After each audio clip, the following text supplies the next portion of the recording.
Well, look at that, another album review. I should really get back to this song. Anyways, music by Playboi Carti. If you've heard any Playboi Carti over the past couple of years, it's basically the same shit. Beats that sound grimy and like some failed hip-hop electronic Halloween project. Him talking about sleeping with chicks, he gets 10s all the time. To even his chicks being so bad they can't even go outside, which kinda made me laugh. He's got money out the ass, has the most expensive cars, got more shooters than an NBA team, and moves like he's that guy. Shit, Kendrick even calls him his evil twin on a track. So, I don't know. I think his new voice that he's been using for these last couple of tracks over the past year is alright. I hated the hell out of it when I first heard it on 2024, but over time it fits his beats on this album pretty nice.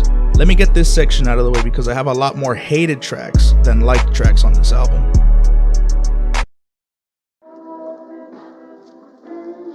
I don't like Crush maybe only because he wastes Travis Scott on it. He just says straight up like maybe 3 times throughout the whole entire song. I kinda hoped he was gonna do some shit on it because I think he'd write this beat pretty nicely, I think. I see it more as a moody type track, I guess. K-pop is a whole lot of nothing. The beat is okay, I guess, but other than that, the whole vocals and shit he's saying on it, I got nothing from it. Radar is also a track that could have been cut off this project entirely and I bet you nobody would have cared. It has the same shit in it that almost every other track has, but somehow makes it sound more boring and redundant than this album already is. Speaking of boring, holy shit, Toxic is boring as fuck. Future sounds like he's drunk as fuck on his part, or maybe off of perks or some shit. Skepta doesn't sound hard at all. I mean, he's just talk rapping his verse, and some of the shit he's saying has no impact because of his voice. I mean, it sounds good, some of the shit could have sounded hard, but only if he put some more passion in his voice instead of that monotonous flow he has. It's just a bad track all around. At least the beat is kinda spooky, I guess, but shit, not even that. Easily the second worst track on here, and guess what the first one is? To me, Like Wheezy sounds like some happy bullshit. The instrumentation is ass. I imagine Carti hopping around, smiling and dancing like Carlton to this shit. It's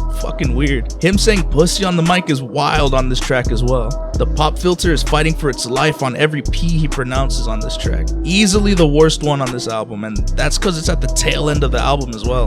Munyon, Crank, and Charge Them Hoes a Fee are the section in this album that's the biggest to me. Cause these tracks have nothing on them that sounds different than what we've already heard in this album. It just rehashes the same shit from different tracks. I do like the beat on all of them though, so they ain't really horrible trash tracks, but they fit in that pile just because you could easily zone out listening to them. And if they were cut, I don't think anyone would care much.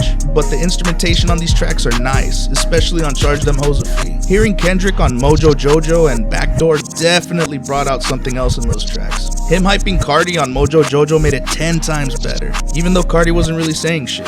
Luthering it up with some surprise backing vocals with Janae Aiko on Backdoor was sick. And tell me why she kinda sounded like SZA on it. They really trying to recapture that sound again, but it ain't bad. Rather Lie is nice, but I don't know why Weeknd kinda sounded weak on this track. It's not bad, but he sounded kinda tired or like he just phoned it in on the hook.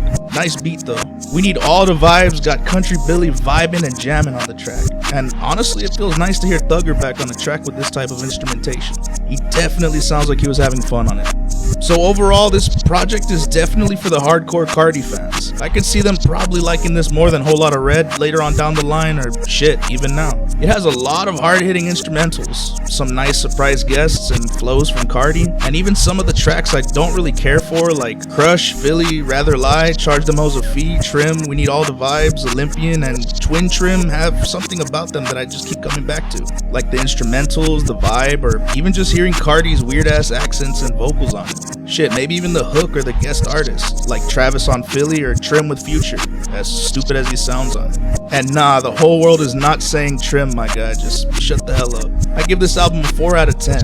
Very repetitive and samey to me. Maybe in certain situations it'll kick in and I'll like it more, but right now, after hearing this 3 times at over 76 minutes a listen, I'm just exhausted and burnt out on it. Shit's definitely more better than that Drake Party Next Door album though. So until next time, stay safe, and as always, peace.